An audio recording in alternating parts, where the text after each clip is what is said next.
فاتح لسلامة ديننا ودنيانا وأخرانا بنية الدعاء والقبول وتمام بكل سؤال وصلاح الشأن ظاهرا باطنا دافعة لكل شر جالبة لكل خير لنا ودينا وشيخنا أحبابي إن الله ينور قلوبنا من هدى التقوى والعفاف والموت عندنا محمد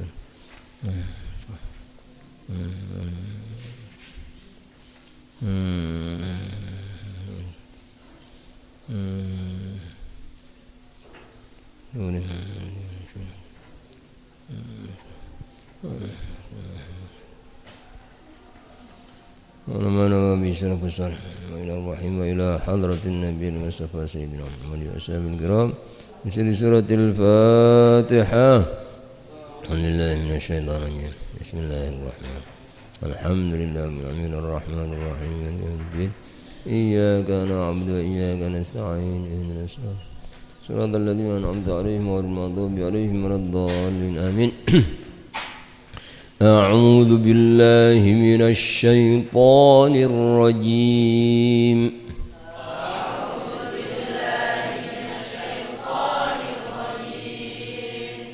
بسم الله الرحمن الرحيم.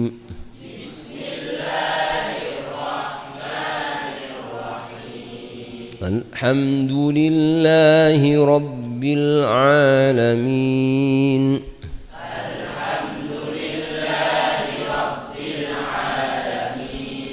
الرحمن الرحيم. مالك يوم الدين. إياك نعبد وإياك نستعين.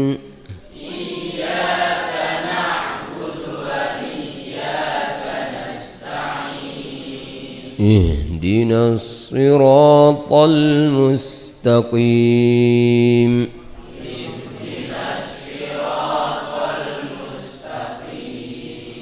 صراط الذين أنعمت عليهم غير المغضوب عليهم ولا الضالين.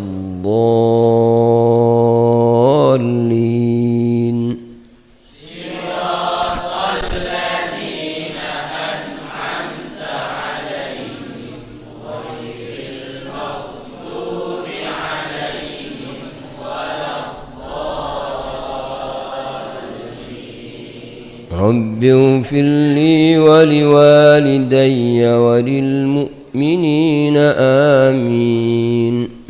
رب اغفر لي ولوالدي وللمؤمنين آمين. سورة apa?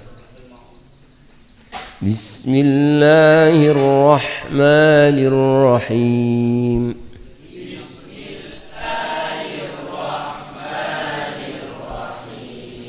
أرأيت الذي يكذب بالدين. أرأيت الذي يكذب بالدين فذلك الذي يدع اليتيم. فذلك الذي يدع اليتيم ولا يحض على طعام المسكين. ولا يحض على طعام المسكين فويل للمصلين. الذين هم عن صلاتهم ساهون.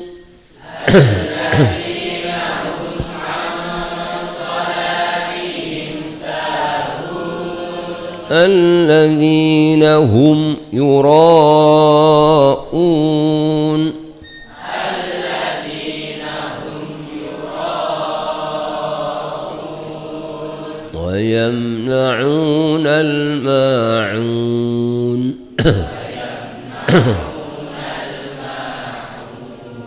بسم الله الرحمن الرحيم. بسم الله الرحمن إنا أعطيناك الكوثر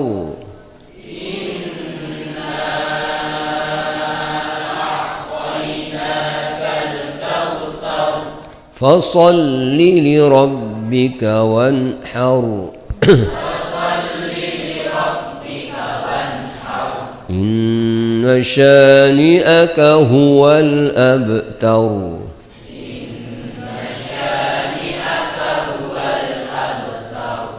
بسم الله الرحمن الرحيم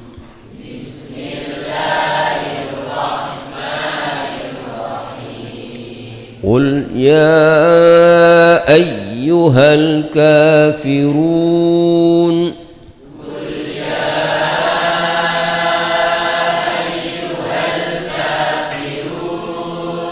لا أعبد ما تعبدون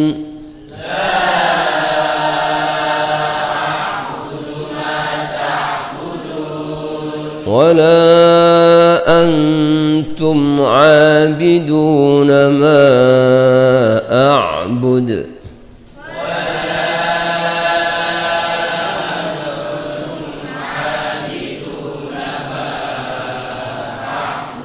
ولا أنا عابد ما عبدتم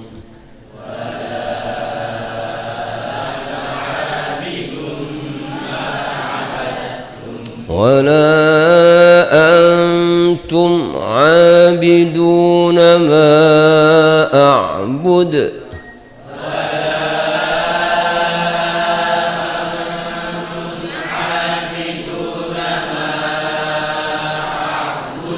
لكم دينكم ولي دين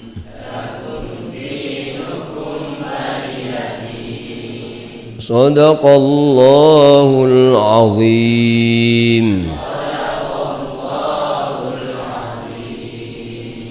بسم الله الرحمن الرحيم الحمد لله رب العالمين والصلاة والسلام على أشرف الأنبياء والمرسلين سيدنا مولانا محمد وعلى آله وصحبه أجمعين أما بعد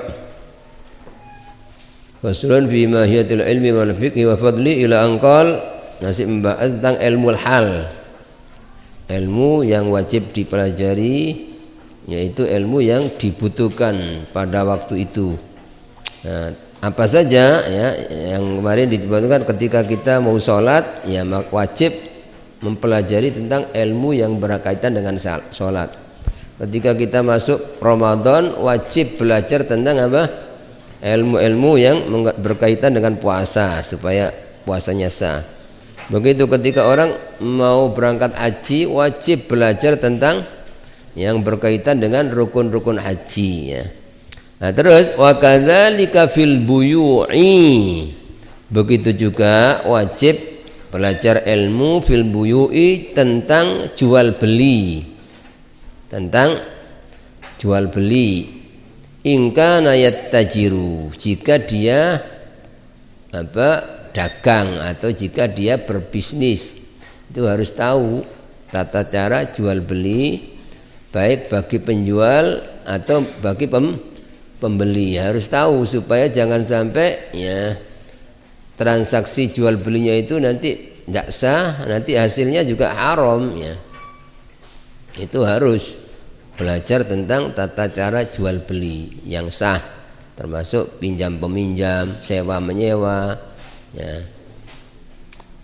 Termasuk diantara yang perlu diketahui bahwa jual beli itu ya supaya ada akad-akatan ijab kabul ya. Saya beli ya saya jual. Itu mestinya wajib itu menurut mazhab ini. Kulo tumbas, ini kulo sadi ya. Zaman sekarang ini koyok gak usum, wong-wong jual beli itu begitu, padahal itu syarat ya. Maka kalau kita beli terutama beli barang-barang yang berharga ya, artinya bukan yang remeh-remeh, itu supaya tetap kita mengatakan kulo tumbas ya. Atau kita pas jual kita mengatakan ya saya jual, walaupun orang yang beli kepada kita atau orang yang jual tidak ngomong gitu karena tidak ngerti, tetap kita seyugjanya pakai itu. Walau tumbas masih oke kono meneng tok, kau masalah. Yang penting kita ingin mengamalkan syariat itu. Begitu kita ketika jadi pembeli, penjual juga begitu ya. Pulau sate ya saya jual ya. Walaupun kelihatannya remeh ini akan membawa pengaruh tentang keberkahan rizki yang diperoleh ya. Jadi dengan orang mengatakan begitu itu akan menambah barokah ya terutama barang-barang yang remeh seperti kuis 1000 itu misalnya langsung ya ngambil terus nanti dibayar tanpa katakan dulu itu ada yang mengatakan dimakfu tanpa itu ya, tapi tetap gak oleh beling engko nyoba njupuk jajan telu jare siji dibayar siji ya, ini nyuri itu namanya bahaya ya. Jadi tetap walaupun ya dalam masalah transaksinya itu diperbolehkan ya, istilahnya moro njupuk gak kadik bayar sik, nanti bayarnya kari ya. Tapi kalau barang-barang yang tidak boleh itu harus ini pinten ya, harus dibayar baru diambil ya. Terus ada ya saya beli ya saya jual ya, itu untuk hal-hal yang remeh itu dimaafkan tanpa gitu ya, tapi tetap harus jujur sebab sulit gitu loh. Wong masuk warung terus kate siji pinten jajan niki ya. Mama misalnya 1000 nggih niki terus dipangan. Terus pinten niki 2000 bayar, kan kesulitan ya, maka diizinkan diberi keringanan masalah yang remeh ini, istilahnya mu'atot itu lunglungan langsung, enggak ada ya bayar. Tapi kalau orang itu hati-hati gitu loh.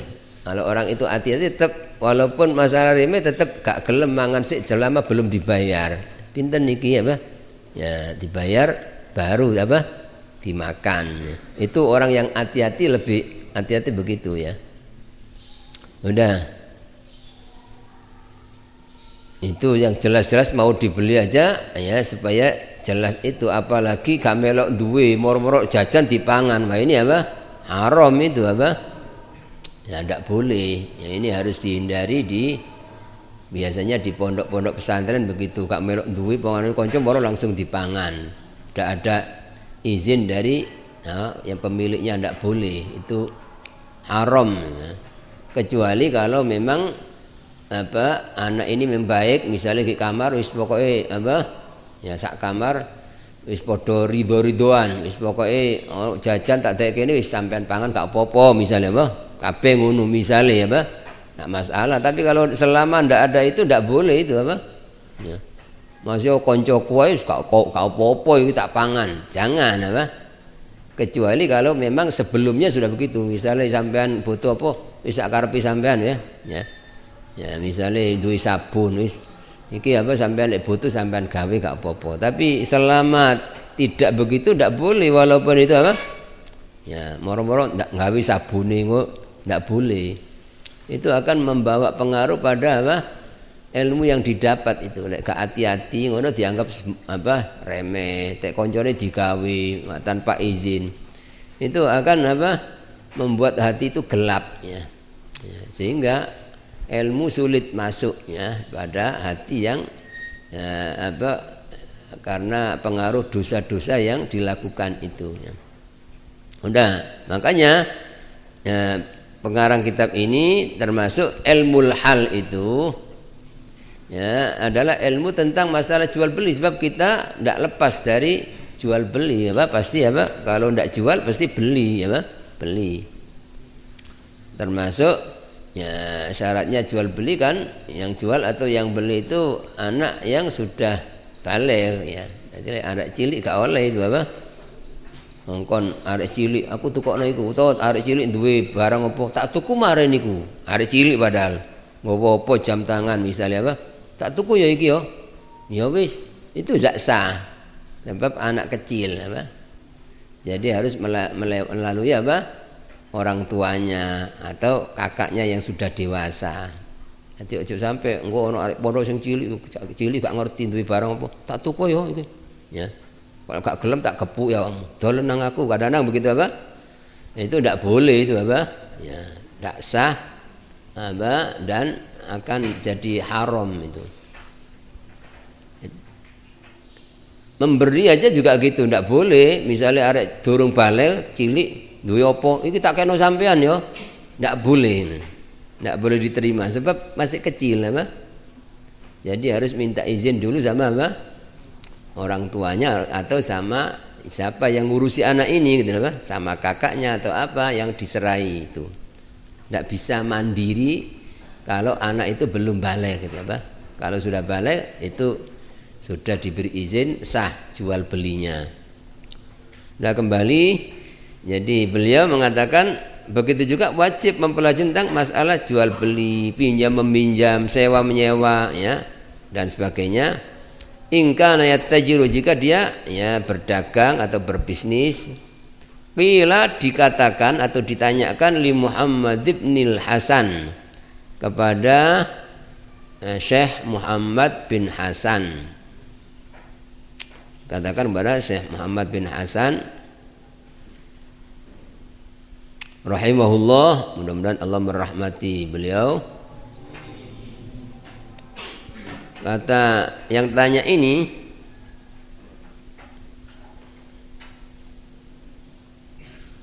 ala tusannifu kitaban fi zuhdi, tidakkah engkau mengarang kitab tentang zuhud? Karena terkenal Imam Muhammad bin Hasan ini salah seorang muridnya Imam Maliki ya, itu punya apa, dua murid yang terkenal ya, di antaranya Imam Hasan ya, Muhammad bin Hasan, seorang ahli apa, ahli ulama-ulama dulu itu di samping ahli fikih juga ahli tasawuf, menguasai segala ilmu. Jangan dikira cuma ahli fikih seperti Imam Syafi'i, Imam Hanafi itu walaupun terkenal ulama apa mazhab apa ahli ya, ahli fikih, tapi bukan berarti paham pakai itu ya ahli Quran, ahli tasawuf, ahli yang kita, cuma yang paling menonjol adalah apa? Fikihnya, ilmu tentang fikih. Begitu juga Imam Muhammad bin Hasan ini juga menonjol ilmu kezuhudannya. Maka beliau ditanya, "Napa panjenengan mboten ngarang kitab tentang zuhud?" Ya. Karena zuhud itu kan sangat penting. Kata Nabi, zuhud itu yang membuat orang dicintai Allah. Jadi kalau orang itu tidak zuhud, masih sergap ibarat, tidak bisa dicintai Allah. Tapi kalau zuhud pasti ya. Ada orang tanya kepada Nabi, ya apa? Ya Rasulullah, dullani ala amalin idza amiltuhu ahabbani Allah wa ahabbani an-nas. Ya Rasulullah, tolong ya apa, tunjukkan padaku suatu amalan yang apabila aku amalkan aku apa, dicintai oleh Allah dan dicintai oleh manusia. Ya, napa niku resepe Kanjeng Nabi? Amalan napa lek kula nglampahi pasti kula dicintai Allah. Wah, dapat cinta Allah itu luar biasa sudah ya. Kalau dicintai Allah segala-galanya, karena yang punya seluruhnya ini Allah, yang menguasai semua Allah, yang memiliki semua Allah. Ya, napa niku amalan sing kapan kula ngalakoni Allah pasti cinta dan juga manusia cinta, sebab Allah cinta pasti ya Pak? Manusia dibuat cinta gitu nah. Kalau orang itu dicintai oleh Allah, Allah memanggil malaikat Jibril. Jibril, bro ya aku cinta nang wong iki, maka kamu harus cintai ya. Malaikat Jibril menjadi, terus malaikat Jibril mengumumkan pada seluruh malaikat. Jadi malaikat di nek cara saiki di apa? Diteleponi kabeh atau di SMS kabeh. Weruh sira kabeh apa? Allah cinta nang wong iki, maka kalian wajib mencintainya. Begitu apa? Ketika ada orang dicintai Allah pasti semua malaikat Jibril dipanggil oleh Allah, disuruh mencintai, terus semua malaikat apa? Disuruh menyintai. Terus kata Nabi, tsumma yudha'u lahul qabul. Kemudian orang ini diterima. Artinya semua orang cinta karena orang ini dicintai oleh Allah. Nah, ini kata Nabi, ya ada orang tanya, tolong Kanjeng Nabi tunjukkan padaku satu amalan yang apabila aku amalkan maka aku dicintai oleh Allah dan dicintai oleh manusia. Ya, Nabi terus bersabda, memberikan resepnya, ya, apa? Izhad fid dunya yuhibbakallah wazhad fima indan nas yuhibbakan nas. Ya. Zuhudlah terhadap dunia, maksudnya zuhud itu hilangkan rasa cinta di hati. Jadi dihilangno cinta nang dunia itu dihilangkan, bahwa dunia itu tidak ada apa-apanya sama sekali, tidak berharga. Artinya wong mati wis gak nggawa dunia babar pisan. Kadang-kadang durung mati wis dicabut kabeh karo Allah. Kadang-kadang orang belum mati tapi dikai penyakit apa wis gak kanggo dunia, wis ndak ono kanggone dunia bagi orang ini, apalagi mati. Pengetahuan seperti itu harus masuk di hati, bahwa dunia itu sesuatu yang hina. Tidak dinamakan dunia, maknanya dunia itu hina, ya. Dunia itu dana itu hina. Dunia tidak dinamakan dunia kecuali karena hinanya dunia ini. Hanya saja orang tidak tahu bahwa dunia itu hina kecuali kalau mati gitu loh. Kalau sudah mati baru orang ojo mati ketika akan mati gitu loh. Misalnya pas nazak, terus misalnya ono wong kei dhuwit ya sak triliun, ojo sak miliar, sak triliun niku lho tak kekno sampean. Mungkin muring-muring kurang ngajar, aku kengene dikei dhuwit. Ya, aluk pacakno Yasin pisan niku lebih berharga daripada duit sak triliun, ya. Baru ketika mati baru tahu bahwa dunia itu tidak ada artinya. Ya, ngaji pisan itu loh, itu lebih berharga daripada dunia seisinya. Jangan dibanding dengan ratusan juta, ya, ratusan miliar. Dunia seisinya, ya, lebih rendah daripada kita ngaji sekali, daripada kita baca Quran sekali, daripada kita sholat sunat 2 rakaat, itu lebih berharga sholat sunat 2 rakaat daripada dunia seisinya. Jadi pengetahuan bahwa dunia ini, ya, hina, tidak ada artinya, lebih berharga orang baca tasbih sekali daripada dunia, itu harus masuk di hati, sehingga wong gak sampai kedunyan, gak sampai cinta dunia. Jadi sing dipikir sing dunia itu penyakit itu, ya. Jadi orang boleh jadi orang kaya, boleh gitu loh, nyambut gawe boleh, baik, ya, kerja apalagi untuk mencukupi keluarga, untuk biaya anak ini ya baik. Tapi kedunyan itu yang tidak boleh gitu. Kedunyan itu selalu sing dipikir dunia sing sehingga sing diutama dunia, sampai ya gara-gara nyambut gawe sampai ninggalno sholat, gara-gara ngurusi dunia sampai gak ngaji, gara-gara ngurusi dunia sampai gak ngurus keluarga. Nah, ini namanya kedunyan, ya.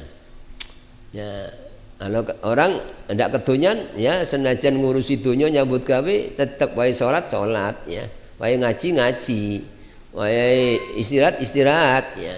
Itu namanya tidak cinta dunia. Golek dunia boleh, baik, tapi cinta dunia tidak boleh, ya. Jangan dikira Nabi Sulaiman itu tidak zuhud. Nabi Sulaiman orang paling zuhud. Jadi padahal paling kaya waktu itu tapi sama sekali sak persennya gak ono cinta dunia. Jadi ya, jadi sama sekali di dalam pandangan Nabi Sulaiman dunia gak ono apa-apa. Saiki dicobot, ya, wis gak duwe melok duwe. Jadi sing nguripi aku, sing nyelapno aku duduk dunia iki, tapi Allah. Sehingga pada saat ada orang-orang datang pada Nabi Sulaiman membanggakan kekayaan Nabi Sulaiman. Waduh, hebat panjenengan Nabi Sulaiman, ya, punya kekayaan seperti ini sampai seluruh dunia dikuasai. Nah, apa kata Nabi Sulaiman? Ini zuhud itu begitu. Tasbihatun fi suhifatin afdal. Kalian jangan kagum dengan dunia yang saya miliki. Satu kali kalian baca tasbih subhanallah, kalau diterima oleh Allah, ya, dicatat di buku catatan kalian, lebih berharga daripada harta benda saya ini. Saya mati gak ono apa-apane donya iki wis gak tak gawa. Tapi sampean maca tasbih diterima, sampean akan menikmati hasilnya itu selama-lamanya. Begitu itu supaya orang zuhud begitu apa? Jadi lebih mengutamakan amal soleh, lebih mengutamakan apa ngaji, lebih mengutamakan maca zikir, maca Quran daripada dunia. Ya itu. Ya, maka Nabi Sulaiman itu orang yang paling zuhud, artinya walaupun kaya raya sama sekali tidak ada cinta sedikit pun kepada dunia, ya. Sehingga ya tidak eman walaupun dunianya diberikan siapapun tidak eman. Maka apa? Kita pun juga harus belajar jadi orang zuhud gitu loh. Artinya ojo kedunyan ya.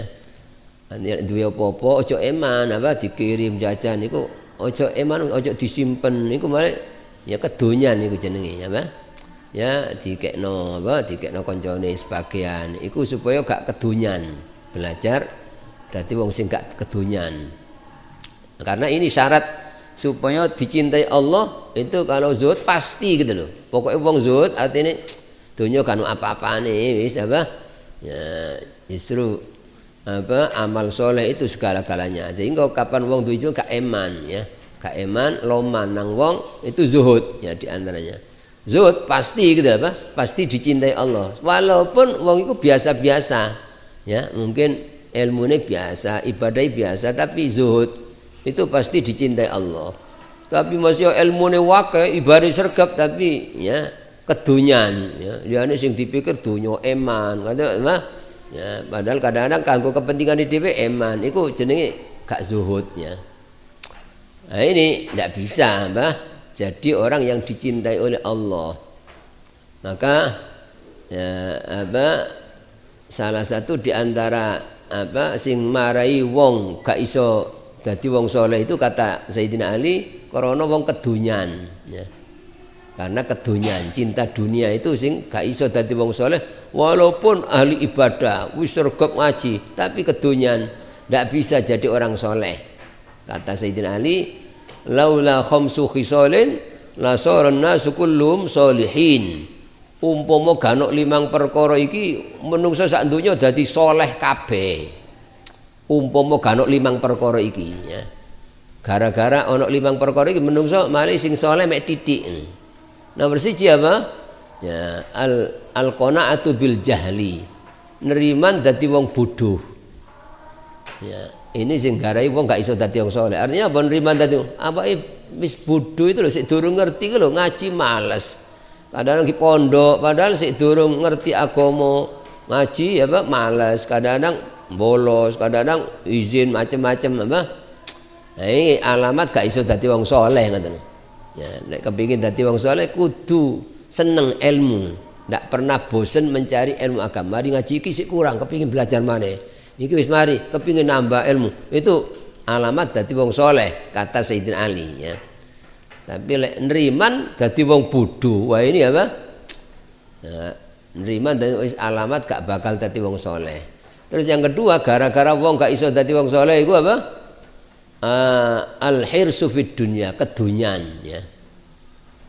Jadi kerakus gak pernah puas, kurang aja dalam urusan dunia, itu tidak akan bisa jadi orang soleh walaupun mungkin di pondok yang besar, walaupun dia berusaha untuk ibadah banyak, tapi kedunyan ya tidak akan bisa jadi orang soleh.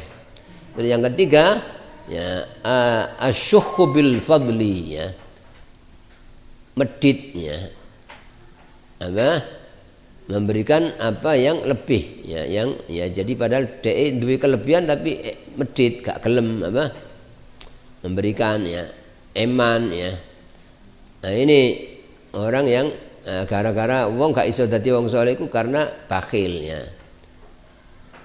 Jadi walaupun ahli ibadah tetap tidak dikatakan wong saleh. Walaupun ahli ilmu banyak pintar tapi medit ya, belum dikatakan orang saleh. Ya, kalau orang loman itu tanda tidak ada cinta pada dunia gitu loh, loman. Dan pasti jadi orang pasti dekat dengan Allah, dicintai oleh Allah. Jadi as-sakhiyu qaribun minallah, qaribun minan nas, qaribun minal jannah, ba'idun minan nar. Orang yang loman itu cedek nang Allah, ya, dekat kepada manusia, dekat kepada surga, jauh dari neraka. Tapi waliane wal bakhilu wong sing bakhil, medit, kikir, itu ba'idun minallah, jauh dari Allah, ba'idun minan nas, jauh dari manusia. Mesti lek ana wong bakhil dibenci, di pondok medit mesti dibenci kanca-kancane. Ya, itu apa? Terus dibenci Allah. Terus ya apa? Jauh dari surga, dekat kepada neraka. Kembali apa? Kata Sayyidina Ali, gara-gara wong gak iso dadi wong soleh, satu apa, karena neriman dadi wong bodoh alias malas ngaji, nomor loro kedunyan, ya, nomor telu bakhil, nomor papat ya senengane pamer. Itu pamer, nglakono pamer itu wis gak alamat gak iso dadi wong soleh, ya, dan ndak bakal dicintai oleh Allah.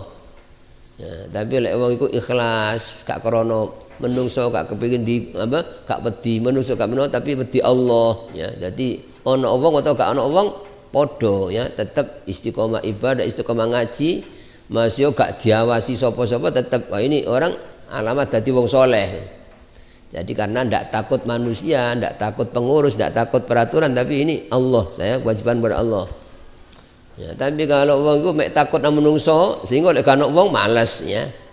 Gak ana wong, ya, apa gak ngaji atau gak sembayang, tapi ono wong koron wedi sembayang, nah, ini alamat gak bakal dadi wong soleh. Terus yang nomor 5, ya apa, al-i'jabu birra'yi, senengane banggano awake, ya, suka membanggakan diri, itu alamat gak bakal dadi wong soleh. Nah, kembali dalam kitab ini Syekh Muhammad bin Hasan diminta oleh murid-muridnya, wahai Syekh Imam Hasan, napa panjenengan mboten ngarang kitab tentang zuhud? Padahal zuhud itu kan penting gitu loh. Wong gak iso dicintai Allah tanpa apa gak zuhud, ya. Beliau apa jawabannya? Ya, qala sannaftu kitaban fil buyu. Ya, kata Syekh Muhammad bin Hasan itu loh, ketika ditanya, napa panjenengan kok gak ngarang kitab tentang zuhud? Beliau menjawab, "Duh, aku wis ngarang kitab tentang jual beli." Ya, ini apa hubungannya gitu loh, Pak? Nah, kitab tentang zuhud kok sekarang, ya, ternyata orang tidak akan zuhud tanpa mengetahui ilmu tentang apa jual beli. Ya, lek wong iku wis ngawur to apa? Jual beli ini ndak gak cocok dengan syariat, gak iso ndadekno wong zuhud niku. Lek hasil rezekine haram iku membuat orang tambah kedunyan gitu. Ya, karena apa, bisnisnya gak cocok karo syariat kan hasilnya haram gitu loh. Ya, hasil yang haram itu justru membuat orang tambah jauh dari Allah, tambah kedunyan, tambah bakhil gitu apa. Maka ya justru beliau ngarang kitab tentang jual beli itu, kalau orang paham tentang jual beli ya pasti ndak akan kedunyan gitu. Jadi umumnya wong-wong sing wani goro jual beli itu loh, ya, ngakali wong itu karena kedunyan, ya, karena kedunyan, takut ndak dapat badi akeh sampai diwani goro. Padahal kalau orang itu goro mungkin waktu itu dia untung sebab ngoroi wong, mestine barang iki mestine gak asli diwar asli, mestine barang iki apa misalnya ya apa campuran diwara iki gak iki murni iki misale ngono goro. Mungkin waktu iku wong ya percaya terus tuku, ya, tapi suatu saat pasti dibuka itu, ya, ternyata barang ro apa lho, ya, koncone sampean tuku piro? Sakmene. Lho, aku tuku mek sakmene. Wah, aku diakali aku. Pasti mau kembali beli lagi apa ndak kira-kira? Ndak akan, pasti pisah niku tok. Ya, terus ngomong nang koncono, ojo tuku nang kono, ojo tuku nang kono. Gara-gara goro itu apa? Justru menutup rezekinya sendiri gitu loh. Itu karena kedunyan tadi itu apa? Jadi hubungannya zuhud itu sama apa? Ya, jual beli tadi itu gitu. Jadi lek wong ya salah jual beli goro, ngurangi timbangan apa? Itu kan karena kedunyan itu, ya. Nah, kadang-kadang ya mestine dhek kulaane gak sami diwaro, iki aku kulaane tok sakmene, kadang-kadang begitu, ya. kulaane ya gak oleh sakmene padahal goro ya. Kadang-kadang lho iki mang mari dinyang wong sakmene sampean. Nah itu padahal gak ono wong ngenyang. Begitu itu dianggap gak apa-apa padahal itu apa? Bohong itu apa? Hasilnya haram. Nek dipangan mari atine peteng terus gak bakal dicintai, gak bakal diterima ibadah apapun. Engko nek dikekno digawe biayai anak ya belajar wis gak bakal iso dadi anak sing apik ya. Ya itu. Jadi maka beliau mengatakan, "Lho aku wis ngarang tentang kitab jual beli. Lek wong paham tentang jual beli terus ngamalno pasti dadi zuhud sebab rezekine halal gitu apa? Sebab gak bakal ngurangi timbangan, gak bakal ngakali wong, gak bakal bujuk. Sehingga rezekine halal otomatis zuhud gitu. Lek wong rezekine halal pasti membuat semakin dekat ngono, semakin ya ndak kedonyan. Tapi lek wis rezekine haram itu hati gelap terus isine dunya tok sing dipikir ya. Nah ini kita mungkin sering menyaksikan ya fakta kenyataan di masyarakat seperti itu. Apa sih wong iku kok tambah malas ibadah tambah ya karena kadang-kadang hubungannya karena gak hati-hati dalam jual beli. Apalagi yang jelas-jelas riba ya. Wah ini tambah ya tidak akan bisa baik ibadah apapun selama orang itu masih mau riba. Kembali, napa panjenengan kok mboten ngarang kitab tentang zuhud? Beliau menjawab, "Sannaftu kitaban fil buyu." Aku wis ngarang kitab tentang jual beli. Saya telah mengarang sebuah kitab fil buyu tentang jual beli. Yakni ya ini ya beliau maksudkan az-zahidu orang yang zuhud itu ya adalah orang. Jadi orang yang zuhud itu adalah orang yata'arrazu 'anis syubhat wal makruhat fit tijarat. Yaitu orang yang menjaga diri dari perkara-perkara yang syubhat. Jadi orang yang zuhud itu adalah orang yang menjaga diri dari perkara-perkara yang syubhat. Syubhat itu sing gak jelas halal haram iku lho. Selama gak jelas gak gelem. Iki halal apa haram ya gak jelas aku sih ragu iki sik mamang. Ya, itu ditinggalkan. Begitu itu namanya orang zuhud ya. Jadi orang zuhud itu orang yang menjaga diri dari yang syubhat, artinya perkara-perkara yang masih belum jelas halal haramnya, wal makruh dan menjaga diri dari perkara yang makruh. Ya, makruh itu sesuatu yang tidak disenangi oleh Allah, yang tidak disenangi oleh Nabi. Fit tijarat dalam masalah dagang. Jadi orang zuhud itu adalah orang yang menjaga diri dari yang syubhat dan yang makruh di dalam perdagangan atau dalam jual beli. Wa kadzalik fi sa'iril muamalati ya, dan demikian juga dalam seluruh muamalat. Muamalat itu ya pergaulan perekonomian ya. Begitu wajib orang belajar ilmu fi sa'iril muamalati di dalam seluruh ya pergaulan perekonomian. Jadi bukan jual beli tok gitu loh. Sewa menyewa itu juga harus tahu ilmunya gitu loh.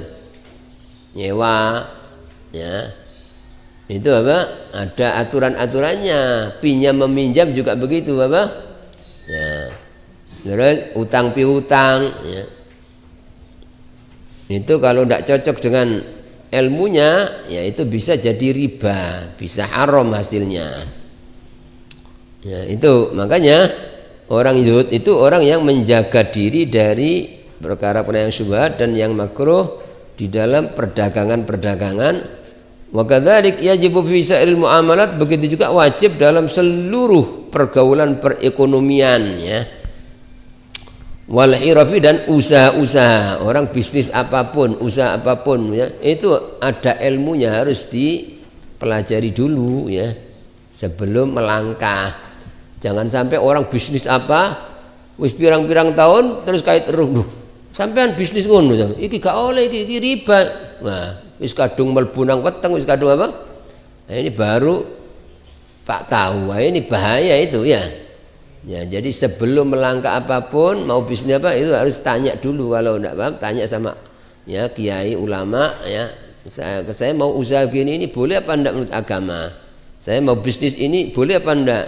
Saya mau kerjasama sama orang itu boleh apa enggak? Ya, kan harus dilihat juga. Kerjasama misalnya sama orang yang pekerjaannya haram itu enggak boleh. Jadi makanya nyambut gawe misalnya, nyambut gawe di zaman ki kono.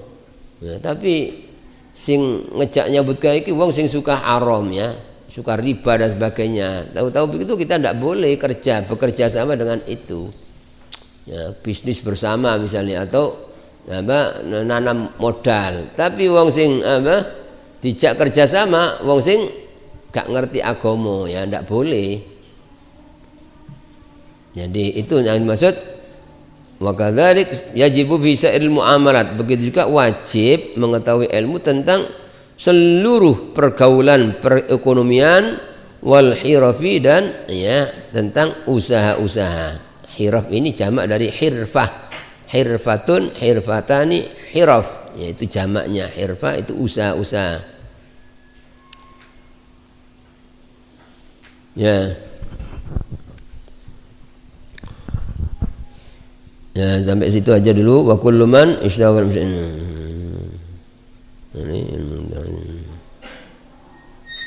sampai tinggal sedikit dulu supaya enak nanti berninya. Wa kadzalik dan begitu juga ya. Wa kullu man dan setiap orang, wa kullu man dan setiap orang ishtaghala yang sibuk bisyai'in minha dengan sesuatu dari usaha-usaha ya, punya kesibukan usaha tentang usaha ini, mau buka usaha ini, buka usaha ini. Setiap orang yang sibuk dengan sesuatu dari usaha-usaha itu yuftaradu alaih maka diwajibkan atasnya ilmu ta'arruzi anil harami fihi, mengetahui ya, usaha untuk menjaga, mengetahui penjagaan ya tentang yang haram ya di dalam hal itu. Jadi setiap orang yang sibuk dengan sesuatu dari usaha-usaha itu maka dia diwajibkan atasnya mengetahui usaha untuk menjaga diri dari yang haram dalam hal itu. Jadi supaya bisnisku itu gak melanggar syariat, supaya hasilnya gak haram, saya harus belajar ini, tanya ini ya, harus begitu. Kalau tidak nanti ya kalau sampai terjadi kesalahan dalam bisnis ternyata hasilnya haram, wah ini bahaya ini ya. Nanti apa artinya orang walaupun mungkin punya keuntungan besar tapi ibadahnya tidak diterima ya. Terus menjadikan keluarganya rusak akhlaknya gara-gara kemasukan makanan yang haram ya. Percuma gitu loh. Jadi mendingan orang itu biasa hasilnya sedikit tapi halal itu jauh lebih membahagiakan ya, lebih menenteramkan daripada banyak tapi melanggar syariat. Ya, mari dibaca dulu dari wa kadzalik ya fil buyu'. Bismillahirrahmanirrahim. Bismillahirrahmanirrahim. Wa kadzalika fil buyu'i in kana yattajiru qila li Muhammad ibn al-Hasan rahimahullahu ta'ala ala tusannifu kitaban fi zuhdi qala sannaftu kitaban fil buyu'i yani az-zahidu man yataharrazu anis syubuhati wal makruhati التجارات وكذلك يجب في سائر المعاملات والحرف وكل من اشتغل بشيء منها يفترض عليه علم التحرز عن الحرام فيه. Ya, wallahu a'lam bisawab. Rabbana taqabbal minna fa'na bisil Fatihah. Bismillahirrahmanirrahim. Maliki yaumiddin. Iyyaka na'budu wa nasta'in. Shiratal ladzina an'amta 'alaihim ghairil maghdubi 'alaihim waladdallin. Amin. Assalamualaikum warahmatullahi wabarakatuh. Subhanakallahumma